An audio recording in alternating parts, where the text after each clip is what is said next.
I found the receipt on a Tuesday. By noon, I understood something about my marriage I could never unknow. If you have ever trusted someone who did not deserve it, if you have ever had to rebuild yourself in silence, stay with me. This story is for you.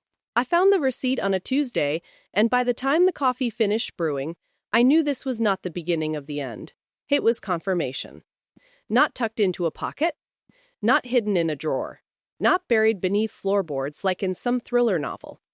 It was right there on our kitchen counter, next to the coffee maker, crumpled, but legible. Helipete, Rose. A restaurant I had never heard of. 2 entrees. A bottle of wine I could not pronounce. The date, last Thursday. The night Marcus told me he was working late on the Henderson account. My hands did not shake when I picked it up. That came later. The paper felt ordinary between my fingers, thin, slightly waxy, the ink already fading at the edges. I smoothed it flat against the granite countertop, the one we had chosen together 3 years ago during our kitchen renovation. Marcus had wanted marble. I had insisted on granite. We compromised on granite that looked like marble. I remember thinking at the time that this was what marriage was. Finding the middle ground, building something together that neither of you would have baked alone. The receipt smelled faintly of lavender, not food, the paper itself, as if someone had kept it in a purse or pocket with sachets, the way my grandmother used to do with her letters. I had smelled it before, recently. The coffee maker gurgled behind me, finishing its cycle. Steam rose in lazy spirals, catching the morning light that slanted through our kitchen windows. Outside, Mrs. Brown walked her terrier. The garbage truck rumbled down Maple Street, right on schedule. The world continued its rotation. Mine had tilted. Marcus emerged from our bedroom at 7:15 that Tuesday, exactly as he did every weekday morning. His hair was still damp from the shower. He wore the blue shirt I had bought him for his birthday, the one that made his eyes look less gray and more green. He smiled when he saw me. That easy smile that had first caught my attention 12 years ago at a terrible graduate school mixer, where the wine was cheap and the conversation cheaper. "Morning, Vera," he said, kissing my cheek. His lips were warm. His aftershave, cedar and something citrus, filled the space between us. "You are up early." "Could not sleep," I said. The lie came easily. Too easily. When had I learned to lie so smoothly? He moved past me to pour his coffee. "Black. Always black." "Henderson is being difficult," he said casually. "I might have to stay late again tonight, to smooth things over." There it was. Another late night. Another Henderson. His elbow brushed the counter. The receipt shifted slightly. He glanced at it. Just once, then he nudged it closer to the coffee machine. Not away. Just repositioned. "How late?" I asked. 8, maybe 9. "Do not wait up." He kissed me again. Brief. Perfunctory. Routine. Comfortable. A word with no pulse for what we had become. "Marcus," I said, as he reached for his briefcase. He turned. "Yeah?" I almost asked him then. Almost held up the receipt and demanded an explanation. But something stopped me. If I asked now, he would prepare, construct, rehearse. No, if I wanted the truth, I would have to look for it myself.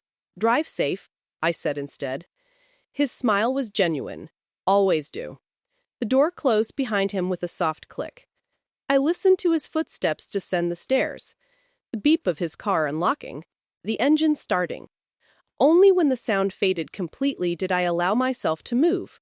I pulled out my phone and searched to Petite Rose, a French bistro in the West Village. Intimate lighting, romantic ambience. The reviews mentioned candlelit tables and a wine list that could make you weep.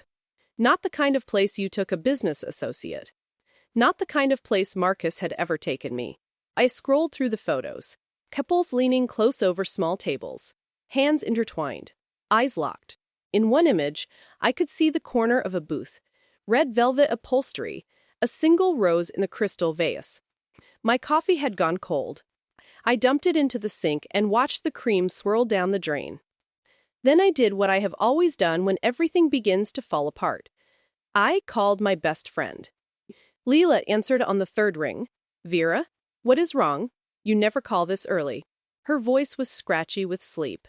We had been friends since college, since the day we split the last chocolate croissant at freshman orientation, and decided, without saying it, that we would survive adulthood together. I need to see you, I said. Lunch? Of course. Is everything okay? You sound strange. I am fine. Just need to talk. The usual place? Noon? Perfect. I hung up before she could ask more. For a moment, I almost told her about the receipt, but something stopped me. I needed proof before I said the word out loud. My morning stretched ahead of me like a desert. I cleaned the kitchen, scrubbed the counters until they gleamed, organized the spice rack alphabetically, folded the dish towels into perfect squares. Anything to keep my hands busy. Anything to stop them from shaking. 10:30, I could not stand it anymore. I stood outside Marcus's study. He kept it locked when he was not home. Client confidentiality, he always said. I had never questioned it. Why would I? Trust was the foundation of marriage. Everyone said so. I stood there for a full minute, hairpin in hand. I hesitated. If I walked away now, I could still pretend. If I opened that door, I would lose something I might never get back. I bent the hairpin, inserted it, fumbled, stopped, started again. 3 minutes later, the lock clicked. The sound was soft, but it felt like a gunshot. The study smelled like him, cedar aftershave, old books, paper. His desk was neat, files stacked in precise alignment, pens arranged by color. A photo of us from our wedding day, both of us laughing, my veil caught in the wind. I sat in his chair. It was still adjusted to his height. My feet barely touched the floor. The first drawer held paper clips and sticky notes. The second held client files. The third was deeper. I hesitated. Then I pulled it open. There was a phone. Not his regular phone. A second phone. For a moment, everything inside me went quiet. Not racing. Not panicking. Just still. Like the air before a storm breaks. I pressed the power button. The screen lit up. A notification banner slid across it. I miss you already. The message had just arrived. While I was standing in his study. While I was holding the phone he trusted me never to find. For a second, I did not breathe. I opened it. There was only one contact, saved simply as R. The thread was long, intimate. The previous message had been sent at 11:42 the night before. I had been lying beside Marcus then, awake, pretending to sleep while he scrolled through his real phone. Our Thursday cannot come soon enough. Marcus, 2 more days, then we are free. And just like that, the room changed temperature. I keep thinking about what you said, about starting over. Do you really mean it? Marcus. Every word. The air left my lungs slowly. Starting over. With who? What about her? Not my name yet. Just her. Marcus. I will tell her this week. I promise. She deserves the truth. I kept scrolling. January 15th. I cannot stop thinking about last night. For 14th of February. Happy Valentine's Day. I wish I could spend it with you. I remembered that day. The roses. The takeout. The movie he fell asleep during. While he was texting her, I scrolled. January. February. March. Weeks stacked on top of weeks. This is crazy. We should not be doing this. Marcus, meet me at the usual place. Happy Valentine's Day. Valentine's Day. He had brought me roses that night. We had ordered takeout. He said he was too tired to go out. I had covered him with a blanket when he fell asleep on the couch. While he was texting her, I kept scrolling. The messages changed over time. Less hesitation. More certainty. More planning. And then, I feel terrible about Vera. My name, on her screen. I read it again. She is my best friend. The room did not tilt. It went still. Too still. I scrolled up to the contact information. Tapped the name. The number. The email. And there it was. Lila. My Lila? The woman who drove 3 hours through a snowstorm because I called her crying about a miscarriage I had not told anyone else about. That Lila. I thought I might be sick. The room tilted, and I gripped the edge of the desk, forcing myself to breathe. This could not be real. There had to be some mistake, some explanation. But the messages did not lie. The dates did not lie. The intimate details, references to places they had been, things they had done, did not lie. My hands shaky now. Shock was giving way to something else, something colder and sharper. I opened the photos. Many, too many, different poses. Different location, Lila in my guest room. I recognized the wallpaper we had chosen together, the vintage mirror I had found at an estate sale. She was sitting on the bed, wearing one of Marcus's shirts, her legs bare. They had been here, in my home, in my space. How many times had I been at work, teaching my students about the themes of betrayal in Othello or the symbolism in the Scarlet Letter, while my husband and my best friend were here, in my guest room, in my bed. Selfies taken in cars. Pictures of meals at restaurants I did not recognize. A photo of 2 plane tickets to Barcelona, dated for this Thursday. 2 days from now, then we are free, Marcus had written. They were leaving, together. They had planned it all out. The tickets, the escape, the new life. And I was supposed to be the fool left behind, the wife who never saw it coming, who trusted too much and questioned too little. My stomach dropped, not from shock, but recognition, and for the first time, I understood what violation really meant. I took screenshots of everything, every message, every photo. Methodical, thorough, evidence. I sent them to my own email, then deleted the sent messages from the phone. Covered my tracks. Then I put the phone back exactly where I had found it, closed the drawer, and left the study, locking the door behind me. My hands were steady now. My mind was clear. And for the first time that day, I was not reacting. I was planning. I had 3 hours before I was supposed to meet Leela for lunch. 3 hours to decide who I was going to be. Grief had taken the morning. Now something colder wanted the afternoon. I was not going to scream. I was going to understand. And then I was going to choose. The coffee shop where Leela and I always met was called Rosemary's, a small place tucked between a bookstore and a vintage clothing shop. The place smelled like cinnamon and roasted espresso. We had been coming here since we moved to the city after college. Back when we were both broke and ambitious, and convinced the world was ours for the taking. The owner, an elderly woman named Doris, knew our orders by heart. She greeted me with a warm smile when I walked in at 11:55. Vera, darling, your usual table is open. Is Leela joining you? She should be here any minute, I said. My voice sounded normal. I was getting good at that. I sat at our table by the window, ordered a chamomile tea I had no intention of drinking, and waited.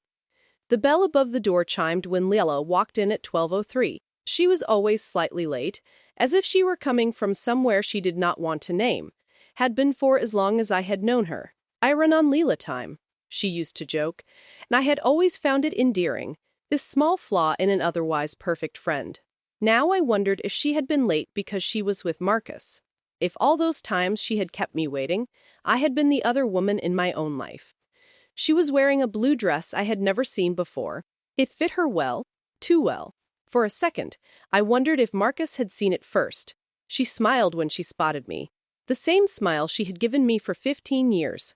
Warm, familiar, safe. She slid into the chair across from me. Sorry I am late. Subway was a nightmare. She always blamed the subway. I nodded. No problem, I said. I just got here myself. Doris brought her cappuccino, extra foam. And we sat in silence for a moment, the way old friends can, comfortable in each other's presence. Except I was not comfortable. I was studying her, cataloging details I had never noticed before. The way she would not quite meet my eyes, the way her fingers drummed against her coffee cup, a nervous habit, the faint shadows under her eyes, as if she had not been sleeping well. She would not hold my gaze. Her fingers kept tapping the porcelain, then stopping, then tapping again. A thin sheen of moisture gathered along her upper lip. So, she said, studying my face, what is wrong? I watched her carefully. Not the words. Pauses. The micro-expressions that are easy to miss. Then I said, I think Marcus is having an affair. Silence. Her pupils widened, then shrank. Her hand froze around the porcelain. What? She said. Too quickly. Why would you think that? I found a receipt. A receipt. For what? Lila asked. A restaurant. I said. Business dinner? She suggested. La Petite Rose. There it was. A flicker. Barely there. I have heard of it, she said. It is supposed to be nice. Romantic, I said. Her jaw tightened. She reached for my hand. I let her touch me this time. Her palm was cold. I know you are scared, she said. But you cannot let your imagination run wild. Talk to him. Ask him directly. I am sure there is an explanation. You are right, I said. I should talk to him. Communication is important in a marriage. Everyone says so. She nodded, relief flooding her features. Exactly. Do not assume the worst. Give him a chance to explain. I took a sip of my tea. It had gone lukewarm, bitter. Leela, can I ask you something? Of course, anything. If you knew someone was cheating, if you had proof, would you tell their partner? Even if it meant destroying their relationship? She was quiet for a long moment. Outside, a bus rumbled past. Someone laughed, high and bright. The world kept turning. I do not know, she said finally. I think it would depend on the situation. On whether telling them would help or just cause more pain. So sometimes lying is kinder than the truth? I asked.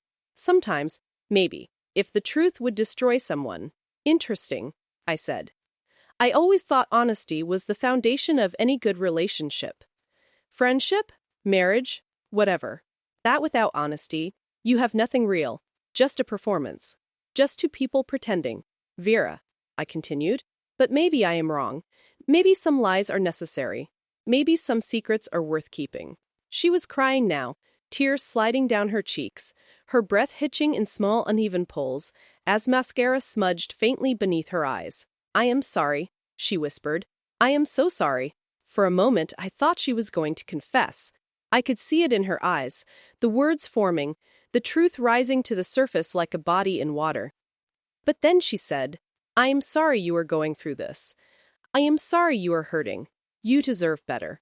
And the moment passed. I stood up, left money on the table for both our drinks.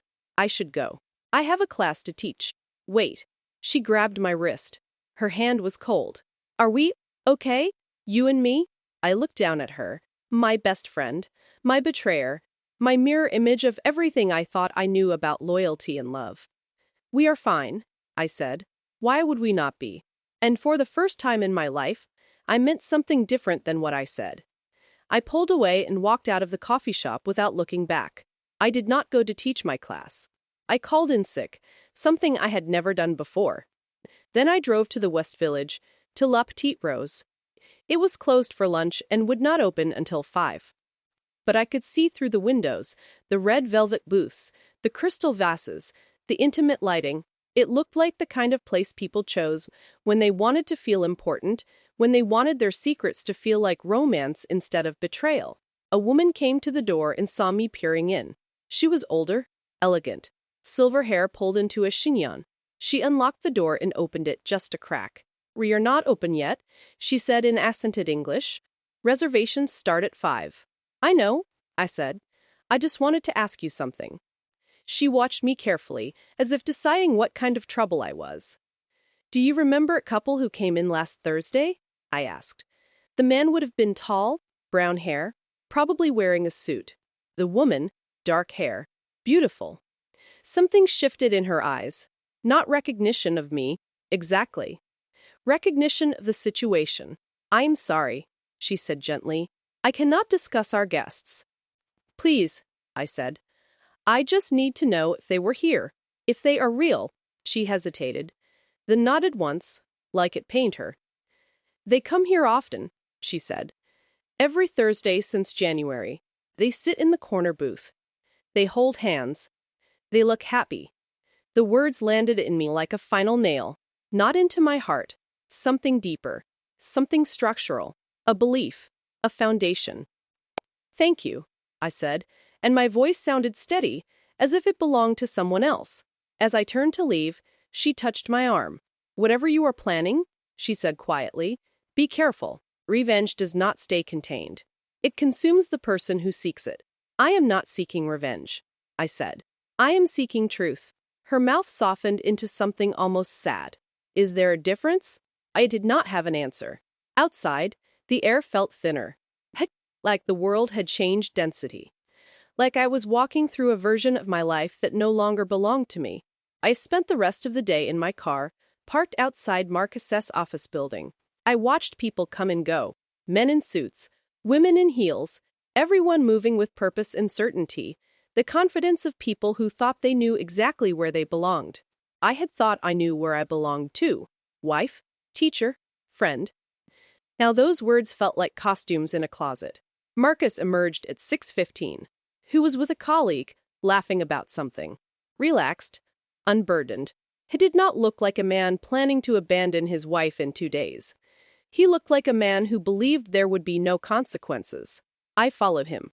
Not closely, not dramatically. Carefully, quietly. I had always thought I was incapable of this kind of thing. But the mind adapts when it has to. The body learns how to become invisible. Marcus did not drive home. He drove to a different part of town and parked outside a modern apartment building I did not recognize. Glass and steel. Sterile. New. He checked his reflection in the rear-view mirror, smoothed his tie, and walked inside without looking back. The lobby directory by the entrance lit up when he pressed the intercom. Marcus. Leela's voice crackled through the speaker. Warm. Familiar. The door buzzed. He used a key to get in. That detail stayed with me. Keys are not accidents. Keys are decisions. I waited 15 minutes, then followed. A doorman sat behind the desk, absorbed in his phone. I barely glanced up when I walked past, like I belonged there. The elevator directory showed 12 floors. I took the elevator to the top, then walked down the stairs. On the 8th floor, I heard voices. Laughter. Marcus' voice, low and intimate, saying something I could not make out. Lila's voice, bright and happy. I stood in the stairwell with my hand on the cold metal railing and listened. I could not hear the words, but I did not need to. The tone said everything. Ease, comfort. The sound of two people who had stopped pretending. The sound of a life being built behind my back.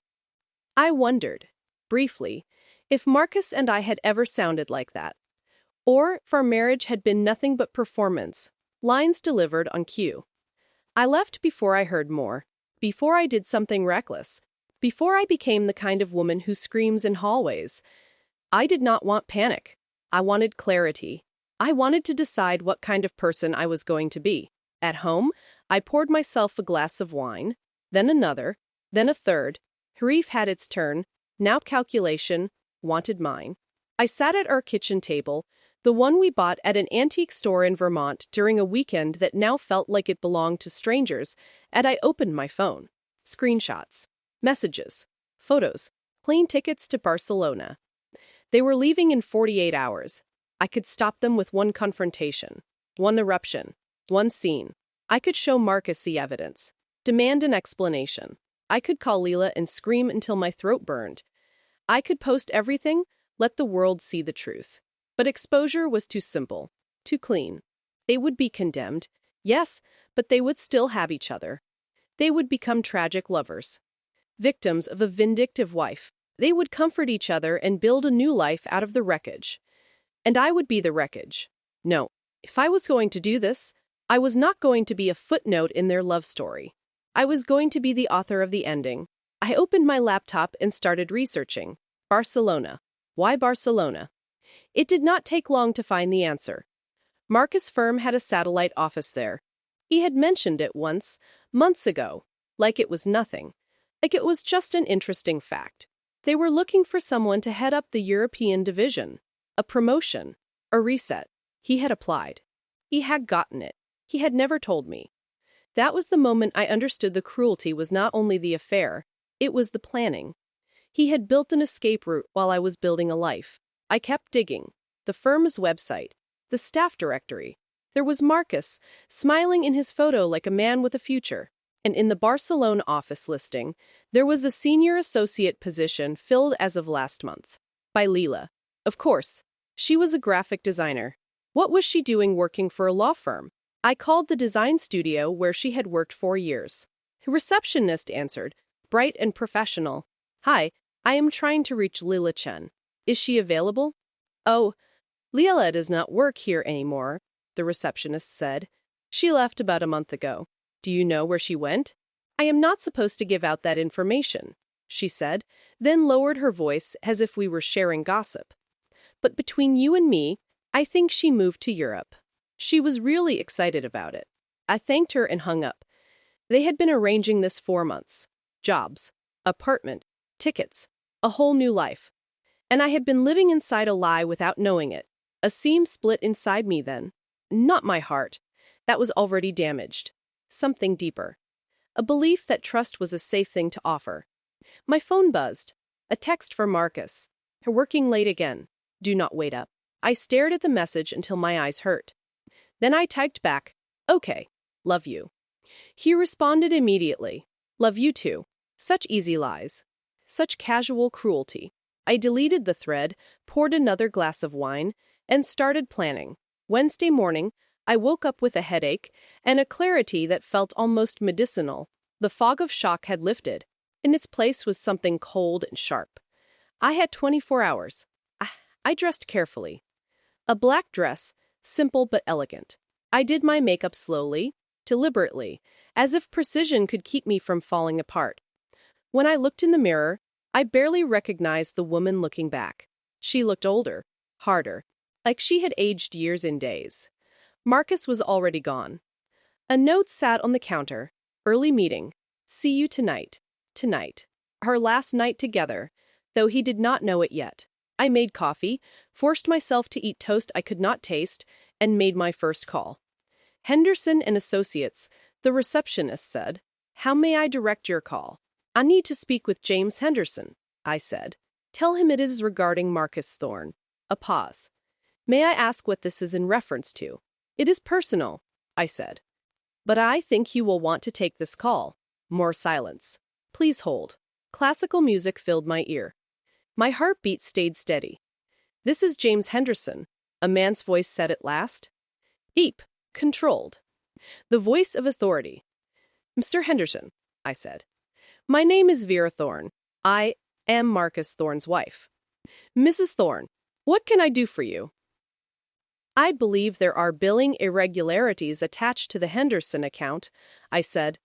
"Marcus has been billing extensive hours he has not worked. Those billed hours appear to be used as cover for personal activities.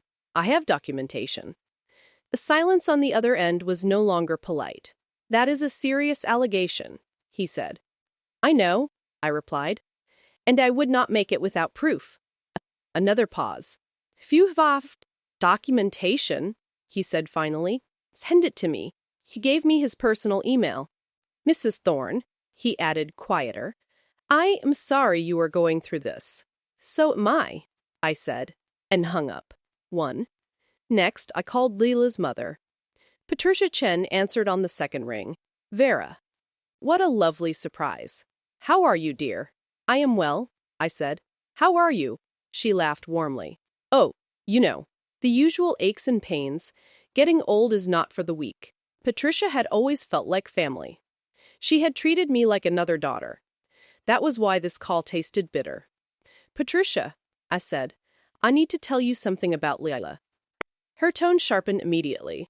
"Is she all right?" "She is fine physically," I said, "but I think she is making a serious mistake." "What kind of mistake?" "She is involved with a married man," I said. "And she is planning to leave the country with him." Silence. Then disbelief. Immediate and defensive. A married man. "Leila would never." "She would," I said softly. "And I think she has been lied to. I think she believes a version of reality that is not true." Patricia's voice lowered. "Who is he?" "I cannot say," I said. "But I am asking you to talk to her. Today. Before she boards a plane and ruins her life." "Vera," Patricia said, strained. "If you know something you need to." "Patricia," I continued. "I have said all I can say. Please, just talk to her." I hung up before she could push further. 2. Then I spent the rest of the morning placing pressure in the right places. Quiet messages to Marcus's colleagues. A call to the airline to flag the reservation. A careful note to Lila's landlord about possible unauthorized occupancy changes. Emails sent like matchsticks, each one small on its own, but together capable of lighting a fire. I was not screaming. I was dismantling. By noon, I had closed every exit I could reach from a distance. Now it was time to face the betrayal up close. Leela texted me that morning. I feel like we left things weird yesterday. Can we talk? Of course, I texted back. Your place? She buzzed me up at 2 p.m. Her apartment was small and modern. Clean lines, neutral tones, boxes stacked in a corner, a suitcase open on the couch. Moving? I asked. Her cheeks flushed. Yeah, I got a new job. In Europe. I was going to tell you, but everything happened fast, and I did not want to. I was waiting for the right time. Europe, I said. Wow. She nodded too quickly. Yeah, it is a great opportunity. Where in Europe? Barcelona. Beautiful city, I said. I have always wanted to go. Her eyes flickered away. Maybe you and Marcus can visit sometime, she said. Once I am settled. The lie sat between us like smoke. Leela, I said, can I ask you something? Sure. Do you believe in karma? She blinked. What?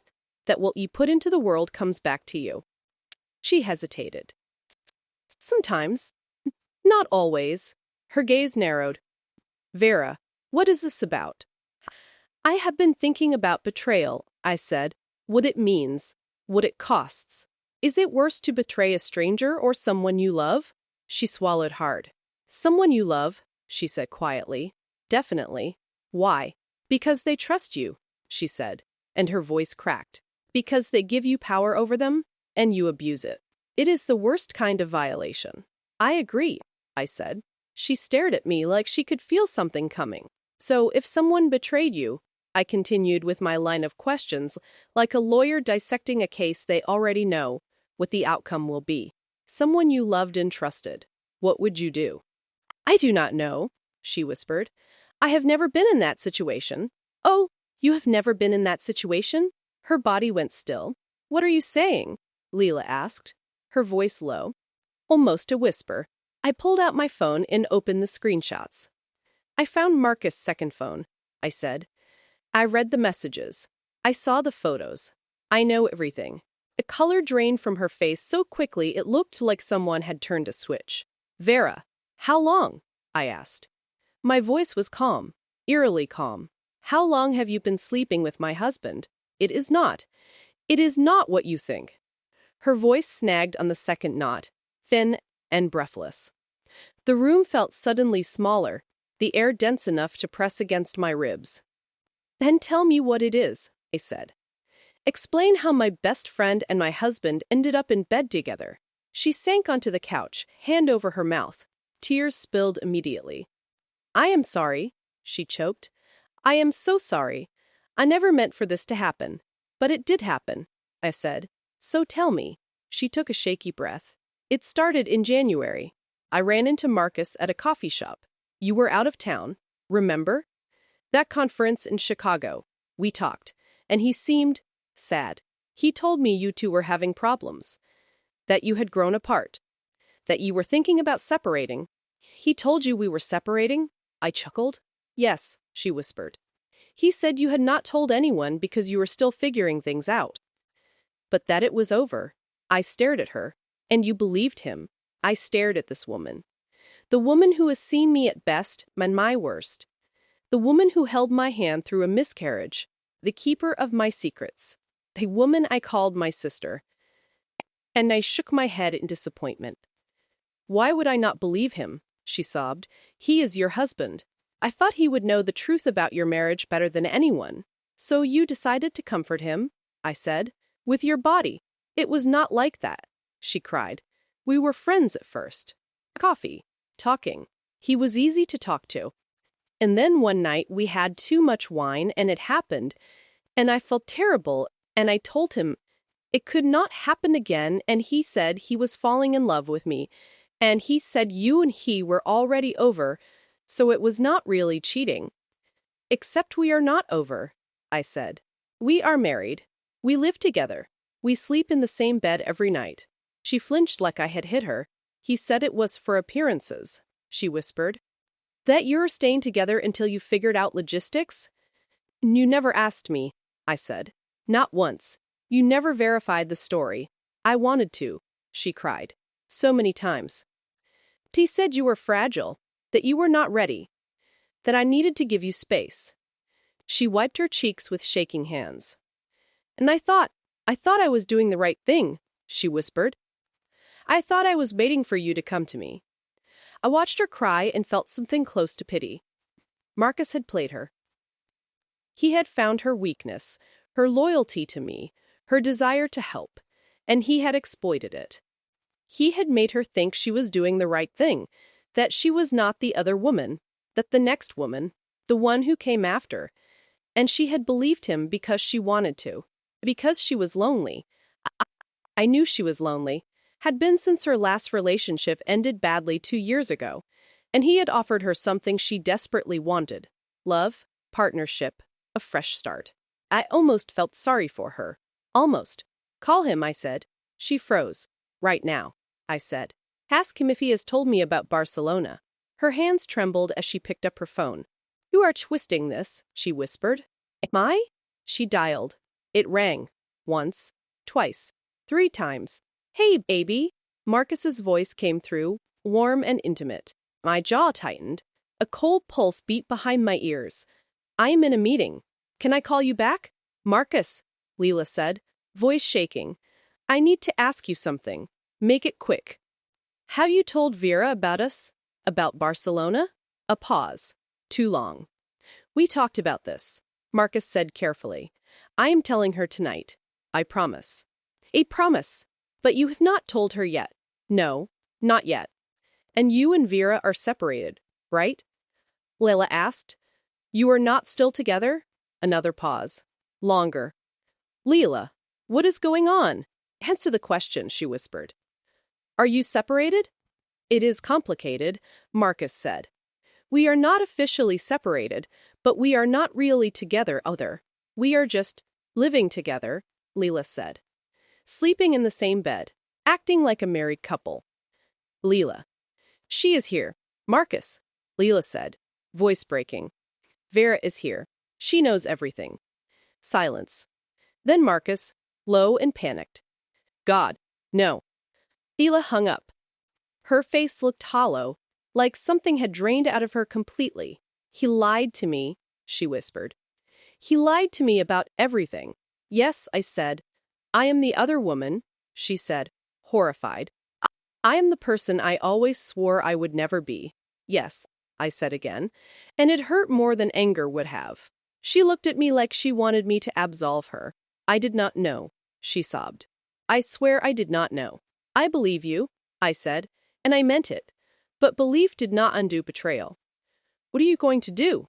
She whispered. I do not know yet, I said, but you should cancel your flight. I already did, she said quickly. Just now. I am not going anywhere with him. Good. My phone buzzed. A text from Marcus. We need to talk. I am coming to get you. He is on his way, I said. Lila's eyes jumped to the door. I should go, she whispered. Yes, I said. I need him to see me alone. She stood, hesitated. Vera, go, I said more gently. Please. She stepped forward and hugged me. I stood stiff and did not hug back. I am sorry, she whispered into my hair. I am so sorry. Then she was gone, and I was alone among half-packed boxes and the ruins of a friendship. I sat on the couch and waited. Marcus arrived 20 minutes later. The hallway door slammed hard enough to rattle the frame. His footsteps came fast and uneven, and then he burst in, wild-eyed. Vera. Hello, Marcus, I said. My face calm and unreadable. He froze when he saw me. What are you doing here? Leila let me in, I said. We talked. His face changed. The mask cracked. Panic slipped through. Listen, he said quickly. I can explain. Can you? I asked. Because everyone keeps saying that, and no one ever explains what it actually is. He dragged a hand through his hair, a gesture I once found endearing. Now it looked like what it was, a tell. It is not what you think, he said. What do I think? Marcus? I asked softly. That you have been sleeping with my best friend for 8 months? That you have been lying to both of us? That you have been planning to leave the country without telling your wife? Which part is inaccurate? He exhaled, defeated, then tried another angle. I was going to tell you tonight, he said. I had it planned. You were going to tell me the night before you left, I said. How considerate. I did not want to hurt you. A laugh that came out of me was ugly. You did not want to hurt me, I repeated. Marcus, you have been hurting me for months. You just did not want to witness it. He sat down heavily and put his head in his hands. I am sorry, he said. I know that does not mean anything. How did you want it to happen? I asked. Walk me through your ideal version. He stared at the floor. I was not happy, he said finally. I have not been for a long time. And you did not tell me? I said. Not once. You did not try to fix it. You did not ask for counseling. You did not have a conversation. You just built a second life. We have been going through the motions, he said, defensive now. You know we have. I did not know, I said. I thought we were fine. I thought we were building something. We were building separate lives in the same house, he said. For one dangerous second, I felt the temptation of self-blame. The old Vera, the understanding wife, reaching for responsibility like it could restore control. But then I saw the truth. Problems in a marriage are one thing. Betrayal is another. You are right, I said calmly. We had problems. Every marriage does. But the solution was not to lie to me and cheat with my best friend. The solution was to speak, to be honest, to give me the dignity of truth. He looked up. His eyes were wet. Would you have changed? He asked. Would it have made a difference? I guess we will never know, I said. Silence. Outside, the city continued, indifferent, loud, alive. What happens now? He asked. Now, I said, you go home and pack your things. You move out. We get a divorce. Vera, I am not finished, I said. You also get to live knowing you destroyed two relationships. You lied to both of us. You manipulated both of us. And you get to wonder, for the rest of your life, whether anyone you love is truly with you, or simply trapped in a story you wrote for them. Something flickered in his eyes. Fear. I do love her, he said. And I believed he believed it. Maybe, I said. But she does not love you anymore. Not now that she sees you clearly. You told her, he said, voice sharp with accusation. I showed her, I said. There is a difference. He stood and moved toward me. I stepped back. Do not touch me, I said. Do not ever touch me again. His hands froze in the air like he had forgotten what he was reaching for. Can we at least end this civilly? He asked. We were good once. We loved each other. Once, I said. But the man I loved would never have done what you did. He swallowed hard.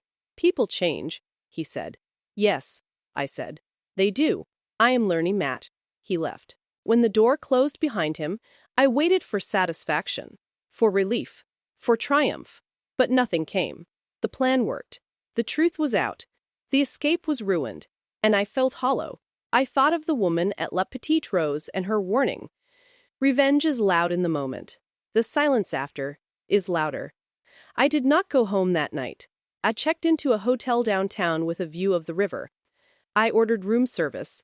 I did not eat. I sat by the window and watched the city lights smear across the water like someone had dragged a brush through them. My phone kept buzzing. Marcus, Leela, numbers I did not recognize. I turned it off. I poured vodka from the minibar. Straight. It burned. I thought about my mother, gone 5 years now. She had loved my father fiercely. 40 years of devotion. At her funeral, he had wept like his body could not contain grief. I had wanted that kind of love. I had thought I had it. Now I wondered if it was rare, for if I had simply married a man who was better at appearing devoted than being devoted. I wanted to unknow what I knew, to go back to Tuesday morning, before the receipt, before the crack in reality. But once you know the truth, it lives inside you. All you can do is decide what to do with it. Thursday morning, I woke with a headache and the strange, quiet clarity that felt almost like peace. Today was the day they were supposed to leave. Today was the day their new life was supposed to begin. Instead, Marcus was probably in some cheap hotel, trying to figure out how to salvage his career. Leela was probably staring at the boxes she now had to unpack, trying to understand how she had become the kind of woman she despised. And I was here, drinking overpriced coffee in a hotel room that cost more per night than I made in a week, watching the sun rise over the river. I turned my phone on. 43 messages. I did not read them. I had already said everything that mattered. Instead, I called my lawyer. Vera? She said, surprised. I was not expecting to hear from you. Is everything all right? No, I said. Everything is not all right. I need to file for divorce. I am sorry to hear that, she said gently. Do you want to come in today and discuss the details? Yes, I said. Today. I can fit you in at 2, she replied. Does that work? Perfect. Then I called my department chair. Vera, how are you feeling? She asked. Are you still sick? I am better, I said. But I need to take a leave of absence. Family emergency. Of course, she said immediately. How long do you need? I do not know yet, I said. A few weeks. Maybe longer. Take all the time you need, she said. We will get someone to cover your classes. Thank you, I said, and meant it. Next, I called a real estate agent. I need to sell my brownstone, I said. How quickly can you list it? Well, the agent began, we would need an appraisal, staging, photos. How quickly? I repeated. If you are in a hurry, she said carefully, we could list next week. Do it, I said. I hung up and looked around the hotel room. Sterile, impersonal, no memories, no ghosts. But it was mine. For the first time in months, I understood. I could start over. Not easily. Not quickly. But I could. I was done being the understanding wife. The cool girl. The woman who swallowed discomfort to keep peace. I was going to become someone stronger. Someone who did not need a husband or a best friend to define her worth. I was going to be myself. Whoever that was. The divorce took 6 months. There were courtrooms that smelled like dust and old paper. Afternoons spent signing documents that reduced 12 years to paragraphs and percentages. Nights. When I lay awake in a new apartment staring at the ceiling, wondering how something sacred could be dissolved so clinically. The first time I saw Marcus across the conference table, we did not look at each other for long. It was easier to focus on paperwork than history. Marcus did not contest it. He could not, really, not with the evidence I had. He moved out of the brownstone and stayed with a colleague.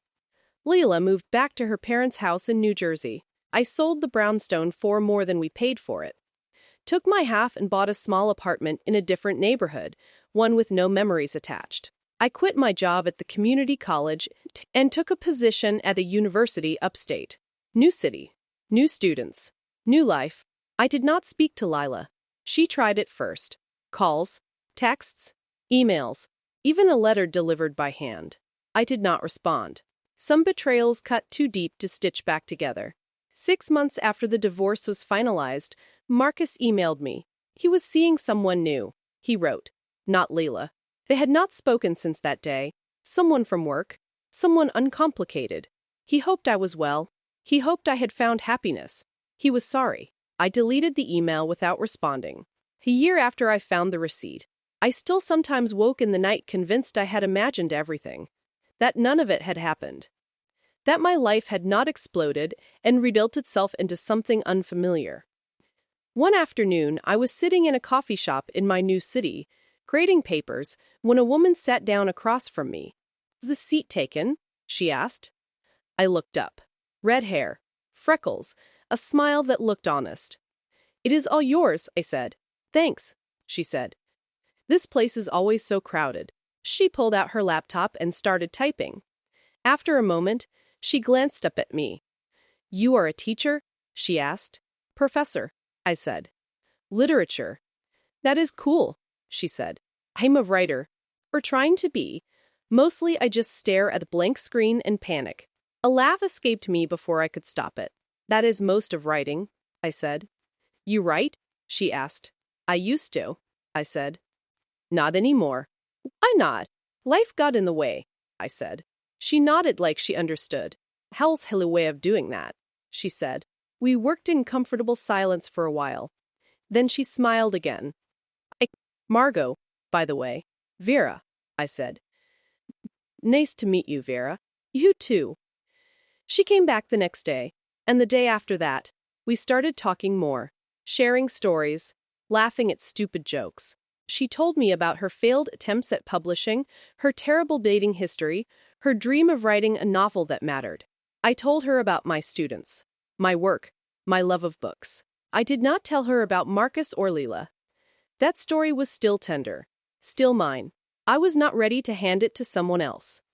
But it was enough to sit in that cafe, with a woman who did not know my history, who saw me only as I was now.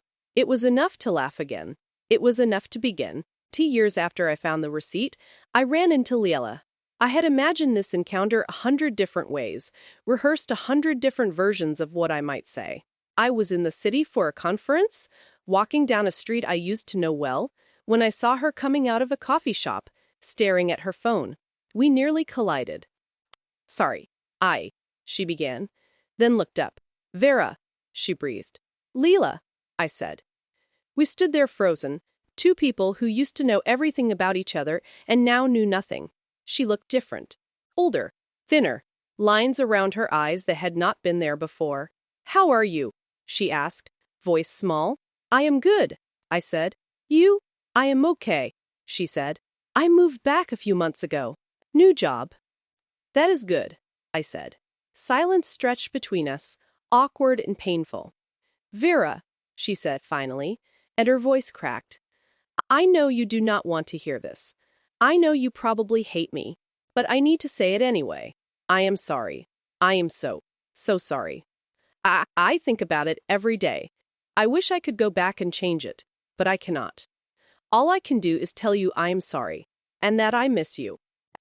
I looked at her, this woman who had been my sister in everything but blood, this woman who had betrayed me, and I realized, with surprise, that I felt nothing, not anger, not hatred, not even grief, just distance.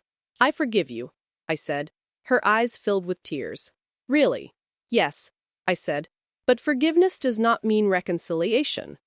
It does not mean I want you in my life. It just means I am not carrying the weight of what you did anymore. She nodded, devastated, but understanding. I hope you find happiness, Leela, I said. I really do. But I cannot be part of your life. I know, she whispered. Thank you. Walked away without looking back. And I felt lighter, like I had been carrying a stone in my chest, and finally set it down. I understood then that forgiveness was not a gift to her. It was freedom for me. 3 years after I found the receipt, I published my first book quietly, almost reluctantly. It was not about Marcus or Leela. Not directly. It was about resilience, about rebuilding, about the woman you meet when the roles fall away and you are left with yourself. It did well, not bestseller. Well, but well enough. People wrote to me, told me their own stories, their betrayals, their survival. They told me the book helped. And I realized maybe this was the point. Maybe pain could be transformed into something useful. Maybe being broken was not the end. Maybe it was the beginning of becoming someone truer. 5 years after I found the receipt, I got married again, something I never thought I would do. Academically, I kept the name Thorne. It no longer belonged to him. I met my second husband at a bookstore, of all places. He was buying a copy of my book, while I was signing copies for a reading. He asked a question about a paragraph most people skipped. We started talking. We did not stop. He was a high school teacher, kind and funny, and honest. Divorced too. He knew what it meant to have trust shattered and to rebuild slowly. We took our time. We talked about everything. We built something real, something solid, something based on honesty instead of illusion. When he proposed, I said yes. Not because I needed him, not because I feared being alone, but because I wanted to. The wedding was small, close friends, family, no bridesmaids. I did not need them. I thought about inviting Leela for about 5 seconds. Then I decided against it. Some doors, once closed, should stay closed. Marcus sent a card. Congratulations. I am happy for you. I threw it away without reading past the first line. 10 years after I found the receipt, I was sitting in my office at the university when a student came to see me. She was young, maybe 20, dark circles under her eyes, nervous energy in every movement. "Professor Thorne?" she asked. "Do you have a minute?" "Of course," I said. "Come in." She sat down and twisted her hands in her lap. "I need advice," she said. "About something personal." "Okay." "I think my boyfriend is cheating on me," she said. "I found messages on his phone. He says I am paranoid, that I am imagining things, and I don't know what to believe anymore." He looked at her and felt a quiet wave of compassion. She was standing where I once stood, right at the edge of reality shifting. "What does your gut tell you?" I asked. "That he is lying," she whispered. "But I do not want to believe it." "I understand," I said. "But here is what I have learned. Trust your instincts. If something feels wrong, it probably is. And you deserve someone who makes you feel secure, not someone who makes you question your own reality." "But what if I am wrong?" she asked, voice trembling. "What if I ruin everything over nothing?" "Then you will know," I said. "And you can apologize and move on. If you are right and you ignore it, you will only prolong the inevitable. You will lose time you could have spent building a better life." She stared at me like she was trying to memorize the words. "How do you know all this?" she asked. "Experience," I said. "Painful experience," she swallowed. "Did it get better?" she asked. "After?" I thought about the last 10 years. The loss, the rebuilding, the quiet strength I had not known I had, the life I built that no longer depended on a man's honesty or a friend's loyalty. "Yes," I said. "It got better. Not right away. Not easily. But eventually. Yes." A small smile appeared on her face, tentative but real. "Thank you," she whispered. "Anytime," I said. After she left, I sat alone in my office and thought about that receipt. That Tuesday morning that changed everything. If I could go back, would I? Would I choose ignorance over truth, comfort over knowledge? No, because betrayal, as painful as it was, set me free. It forced me to confront who I was and what I was willing to accept. It broke me, and it remade me. And the woman I was now, scarred but strong, cautious but still capable of love, aware of darkness but still reaching for light, she was someone I trusted. The woman in the mirror was finally someone I recognized, someone I liked. And that was the real revenge. Not destroying Marcus, not humiliating Leela, not making them pay, but becoming whole. Becoming someone they could not break. The sun was setting outside my office window, painting the sky in soft orange and pink. I gathered my papers, packed my bag, and headed home. My husband would be there, probably cooking dinner. He liked to cook. Said it relaxed him. We would eat, talk about our days, maybe watch a movie. It was ordinary, simple. Nothing like the dramatic romance I once believed love had to be. But it was real. It was honest. It was built on trust that had been earned, not assumed. And that made it more valuable than anything I lost. I walked out into the cool evening air. Somewhere in the city, Marcus was living his life. Somewhere, Layla was living hers. And I was living mine. Separate. Free. The woman in the mirror smiled back at me, and for the first time in a long time, I smiled back. Not because everything was perfect, but because I was enough, just as I was. Tell me in the comments. Would you have confronted them immediately, or would you have planned? On the screen is another story about quiet strength. I think you will appreciate that one too.